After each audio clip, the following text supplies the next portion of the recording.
Azərbaycan Respublikası Konstitusiyasının 109-cu maddəsinin 29-cu bəndini və 111-ci maddəsini rəhbəri tutaraq dövlətimizin başçısı tərəfindən qəbul edilmiş fərmanla qərara alınmışdır.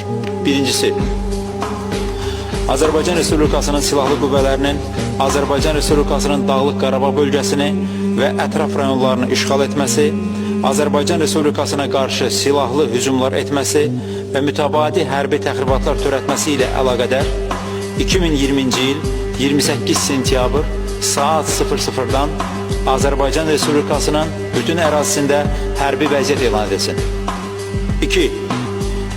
Hərbi vəziyyətin təmin edilməsi məqsədi ilə hərbi vəziyyət haqqında Azərbaycan Respublikasının qanununda nəzərdə tutulmuş tədbirlər həyata keçirilsin.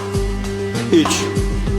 Bakı, Gəncə, Sumqayıt, Yevlax, Mingəçevir, Naftalan şəhərlərində, Abşeron, Cəbrayıl, Füzuli,